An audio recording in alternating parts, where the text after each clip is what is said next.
Hello everyone.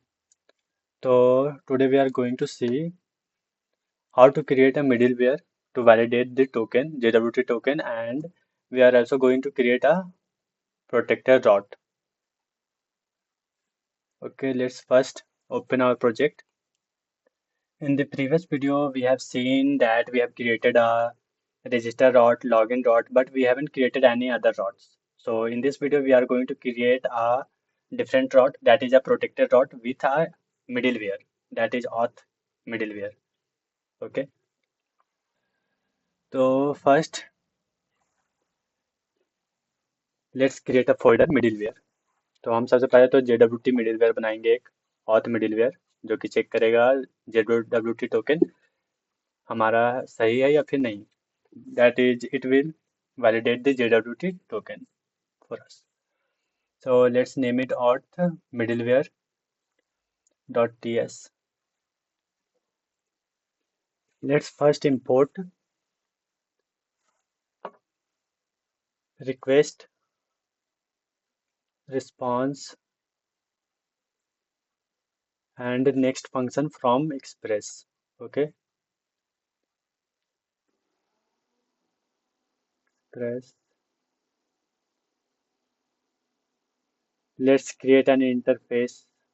Import JWT token first from JSON Web Token. तो ये हो गया JWT. Now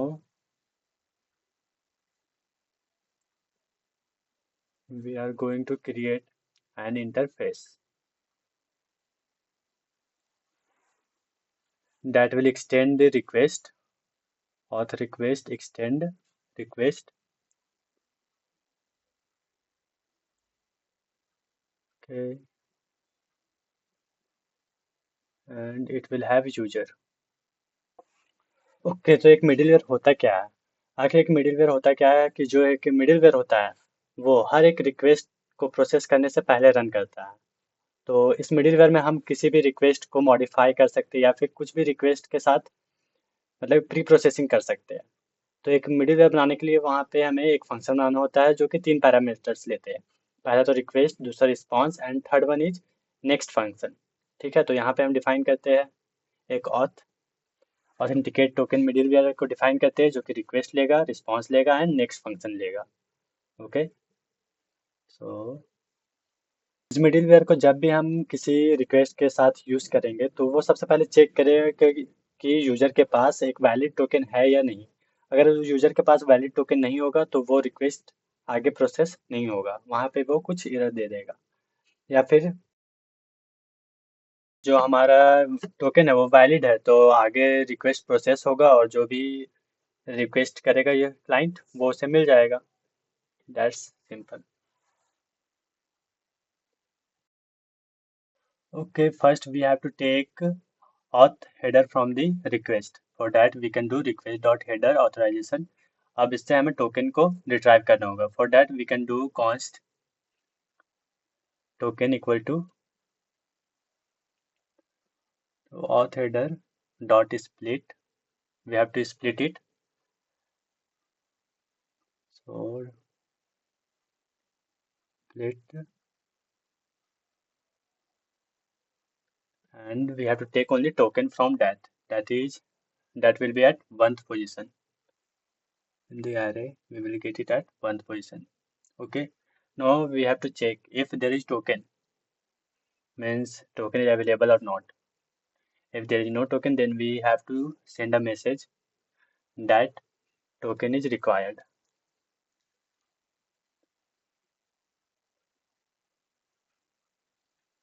Okay, let's do it.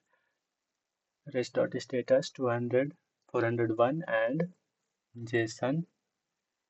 इसमें हम मैसेज पास करेंगे और सक्सेस ट्रू देंगे बिकॉज हमारा एपीआई तो हिट हुआ। आखिर सर्वर में कोई प्रॉब्लम रहेगा तभी हम केवल फॉल्स देंगे, success false.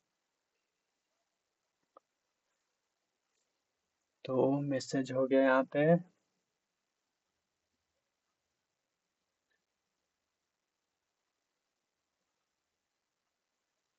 Authorization token is required. Okay.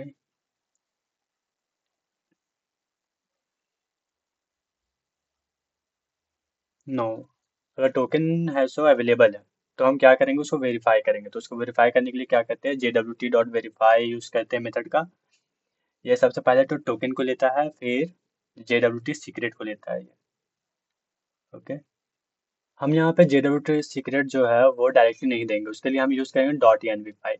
जो हमारा पहले से JWT सीक्रेट है उसको भी अब हम .env फाइल में रख देंगे फॉर सिक्योरिटी पर्पस, क्योंकि ये सीक्रेट कीज होते हैं तो हम नहीं चाहते कि ये एक्सपोज हो यूजर कोई भी क्लाइंट के पास। तो let's use .env file and define a JWT secret here.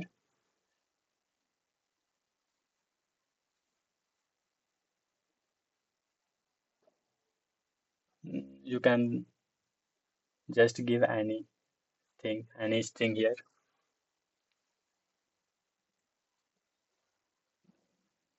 As you wish.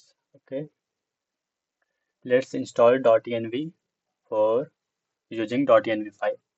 npm i.env, it will installed. So okay, it will be installed, and now let's import it here. जिस file में भी हमें इसको use करना है वहां पे import करना होगा, and then we have to call a function that is .env.config. तो यहाँ पे हम .env को इंपोर्ट करते हैं, and then we have to do .env.config. Okay, now इस फाइल में अब हम .env में जितने भी वेरिएबल्स हैं उनको यूज कर सकते हैं। तो यहाँ से हम JWT सीक्रेट हटा देते हैं। ये हमारा जनरेट टोकन है, यहाँ पे हम लोग यूज़ कर रहे थे JWT सीक्रेट का, वो डायरेक्टली यूज़ कर रहे थे, लेकिन अब हम यूज़ करेंगे उसको .env फाइल से। तो यूज़ करने के लिए क्या करते हैं, process .env.jwt secret, that is variable name. Okay, तो सिमिलरली यहाँ पे भी हम यूज़ करेंगे process .env.jwt secret, and here we have to import .env2। तो इंपोर्ट करते हैं .env, and we have to do .env.config. Okay, तो ये हो गया .env.config। तो अब हम अपने JWT.verify में चलते हैं। जो हमारा JWT.verify होता है वो 3 पैरामीटर्स लेता है। First one is token, and second one is JWT secret, and third one is a function. ये जो फंक्शन होता है इसमें दो पैराम्स होते हैं, first one is error and second one is user, that is decoded from the token, जो कि JWT.verify है वो डिकोड करके देता है। ठीक है, अगर वहाँ पे कोई एरर होता है तो we will just return a response that invalid token, या फिर टोकन इज इनवैलिड, जो भी आपको मैसेज देना है टोकन से रिलेटेड वो आप दे सकते हो। ओके, तो let's type this thing,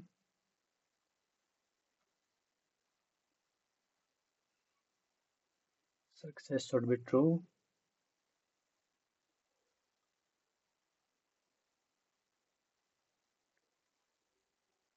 there is a message forbidden invalid token।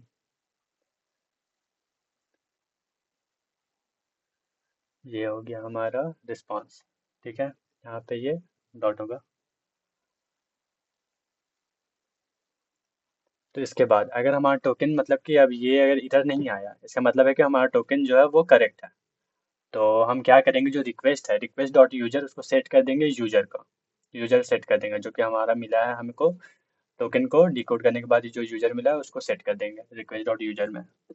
ठीक है, अब ये यूजर क्या होगा, तो वो हमने पहले ही जब जनरेट टोकन किया था तो देखा था, जनरेट टोकन में हमें तीन चीज़ दिया था। First one is ID, user name and user email.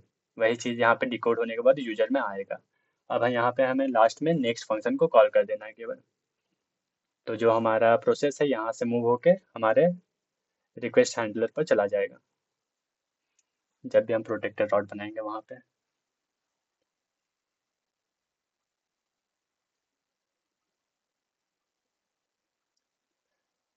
Okay, now we have to create a user rod.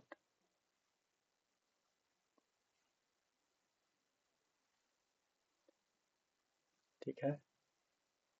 यहाँ पे सबसे पहले तो हमें इंपोर्ट करना होगा, जो हमेशा करते हैं, एक्सप्रेस। फिर we have to do const router equal to express dot router. So let's do it. Const router equal to express dot router. ठीक है, ये हो गया। Now we are going to create a user get route. This route will return all the users which are stored in our database. Okay, so let's define this route. So for that we have to do router dot get slash user, and it will take request and response as params, and we have to define,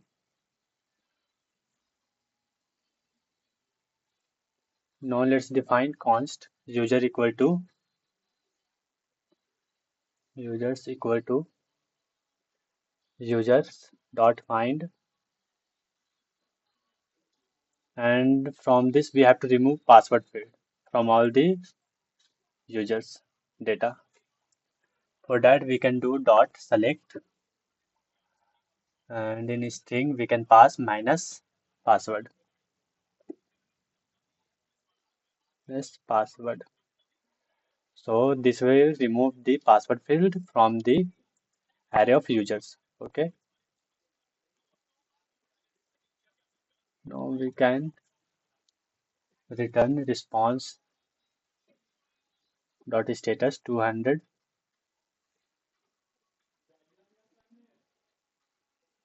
response dot status 200 dot success true,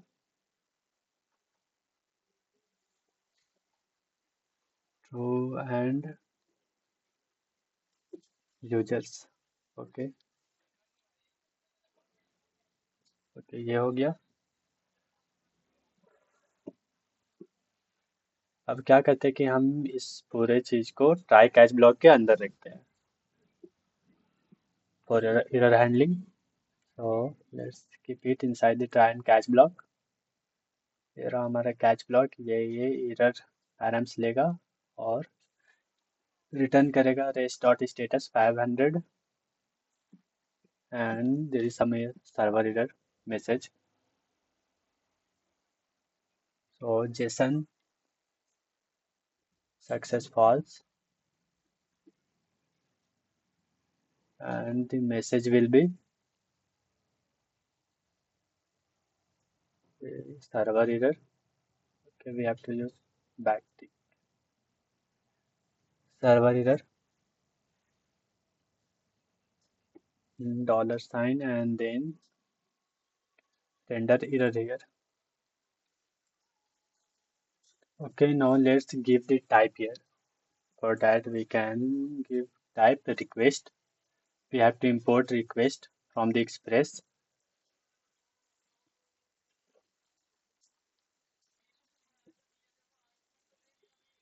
Request and response. तो अब इसको response भी दे देते हैं।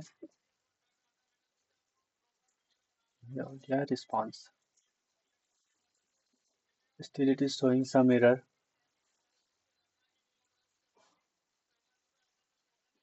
Okay, error. Let's do it any for now. अभी type पे तो ध्यान नहीं देते, वो चैट जीपीटी का यूज करके टाइप करेक्ट करवा सकते हैं हम लोग बाद में।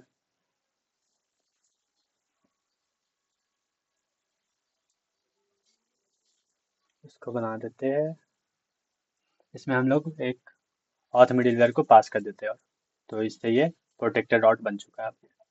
पहले जो रिक्वेस्ट है वो ऑथ मिडिलवेयर में जाएगा, उसके बाद वहां से पास होगा, तब ये रिक्वेस्ट यहाँ पे आएगा और प्रोसेस होगा। तो लेट्स ये एरर को हटाने के लिए यहाँ पे भी हम इसको एनी कर देते हैं। ठीक है, एरर हट चुका है। तो ये जो इसका एरर अभी भी आ रहा है, ये पैकेज का इंपोर्ट में ही कुछ एरर आ रहा है। let's see what is the error here. let let's go to here, and यहाँ से हमने एक्सपोर्ट तो किया है, इस इंटरफेस को भी हटा देते हैं, जरूरत नहीं है हमें इसकी। हम सब कुछ को अभी के लिए एनी रखते हैं, ठीक है। तो ये जो रिस्पॉन्स है इसको भी हम लोग एनी कर देते हैं। अभी भी एरर है, तो ये क्या एरर है?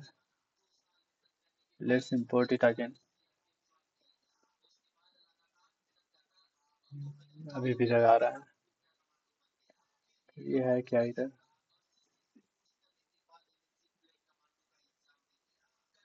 तो अच्छा, ये tsx फाइल हमने बना दिया है, ये तो क्लाइंट साइड के लिए फाइल होता है, ts फाइल हो गई है। अब ये सही है, ओके। तो ये हो गया है सॉल्व। ये बन गया हमारा यूजर रॉट। अब हम यहाँ पे उस रॉट को मेंशन कर देते हैं। तो इसके लिए सबसे पहले हमें इंपोर्ट करना होगा user routes from routes and user route.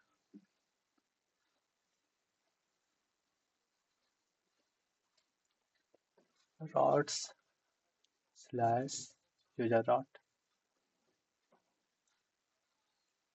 ठीक है। अब इसको हम लोग यूज़ करते हैं यहाँ पे ऐप डॉट यूज़, और यहाँ पे करते हैं स्लैश API स्लैश यूजर्स,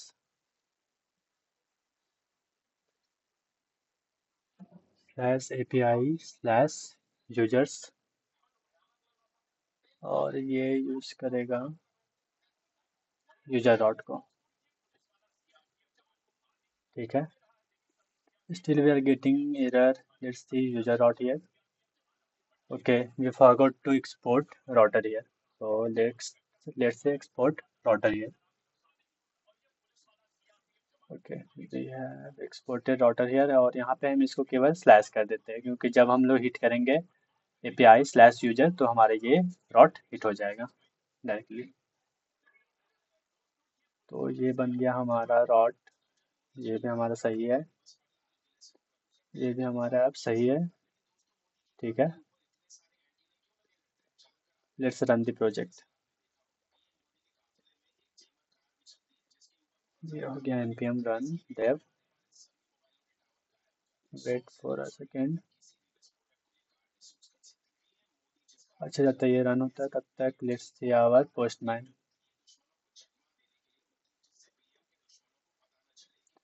ये पोस्टमैन में कुछ एरर आ रहा है मेरा इंस्टॉल्ड पोस्टमैन में। Let's see what is the error here. अच्छा, इसको मैं बाद में सॉल्व करता हूँ,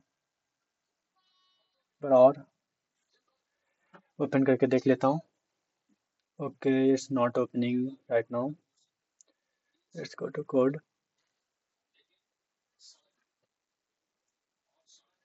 ठीक है, मैं वेब वर्जन ओपन कर लेता हूँ अपने पोस्टमैन का। अब इसमें रजिस्टर और लॉगिन डॉट है पहले से ही, तो let's define login dot and register dot first. तो उसके लिए पहले तो इसको पोस्ट करो, ठीक है। अब जो हमारा बॉडी होगा, बॉडी में हम एक यूजर को रजिस्टर करवाते हैं, तो नेम देते हैं इसको dev वन ईमेल dev1@gmail.com दे देते हैं, gmail.com। अब इसके बाद पासवर्ड देते हैं, तो पासवर्ड में हम लोग कुछ भी यूज़ कर सकते हैं अभी के लिए, तो क्योंकि हमने यहाँ पे कोई वैलिडेशन लगाया नहीं है पासवर्ड के लिए फिलहाल। तो 1234 ये हमारा पासवर्ड है, और ये हमारा लॉगिन रजिस्टर डॉट है, ठीक है। तो इसको लॉगिन हटा के रजिस्टर करो। ये हमारा स्लैश रजिस्टर था, ठीक है, सेंड करते हैं इस रिक्वेस्ट को। ये कॉर्स एरर आ रहा है। ठीक है, इसको जल्दी से सॉल्व कर लेते हैं। आ जाओ, चलो कोड पे। Okay, let's move to the code and go to server.ts. Okay, first we need to install cors package, so npm i cors. Okay, install हो गया। अब इसको इंपोर्ट कर लेते हैं।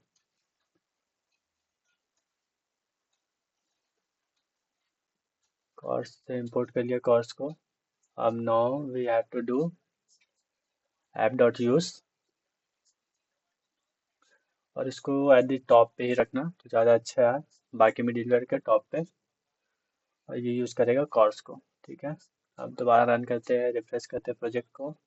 तो रन करते हैं npm run dev। Okay, project run हो गया। Let's go to our Postman and try to send request again. तो यहाँ मैसेज आ गया है, यूजर ऑलरेडी एग्जिस्ट। ये यूजर एग्जिस्ट करता है पहले से ही।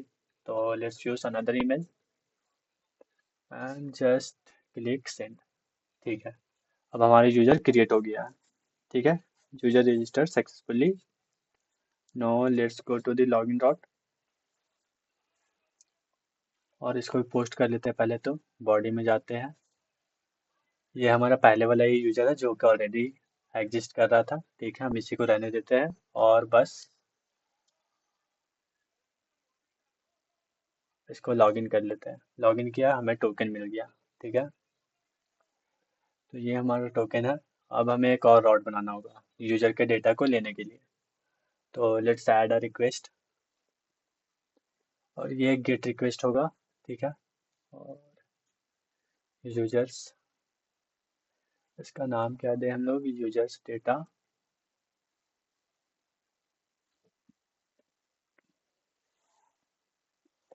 Gate users. ठीक है, तो हम यहाँ पे फिर यूजर्स डॉट जो था उसका एपीआई स्लैश यूजर्स, इसमें ऑथराइजेशन टोकन को ऐड करते हैं। तो ऑथराइजेशन में जाके बियरर टोकन को करके फिर यहाँ पे टोकन को डाल देते हैं and let's send the request. अच्छा, अभी get some error here, success false आया है and there is a message server error. कुछ सर्वर में एरर आ रहा है। ठीक है, तो ये सर्वर में एरर है क्या, ऑब्जेक्ट विथ कंस्ट्रक्शन। ओके, तो डिबग करने के लिए हम लोग कंसोल का यूज करेंगे। तो सबसे पहले कोड पे चलते हैं और let's add some console dot log. तो ये आगे हम अपने रॉड पे, यूजर रॉड पे यहाँ पे कंसोल ऐड करते हैं। Console dot log, let's do console dot log और इसमें कर देंगे रिक्वेस्ट डॉट यूजर। अगर वो मिडिल वेयर को पास करके आता है तो हमारे पास यूजर का डिटेल यहाँ पे रिक्वेस्ट में आएगा। ठीक है, तो ये रहा हमारा मिडिल वेयर, ये रहा हमारा यूजर, ये रहा हमारा यूजर डॉट। ठीक है, so let's add something more in our console। ठीक है, ये हो गया। अब इसको हिट करते हैं तो ये हिट हुआ और यहाँ पे हमें यूजर, अच्छा यूजर तो हमें मिल रहा है, मतलब कि वो मिडिलवेयर को पास कर रहा है और रिक्वेस्ट यहाँ पे आ रहा है हैंडल होने के लिए। ठीक है, मतलब यहाँ तो सब सही काम कर रहा है। लेट्स सी, हमारे यूजर के रिट्राइव में तो कुछ गड़बड़ तो नहीं ना है।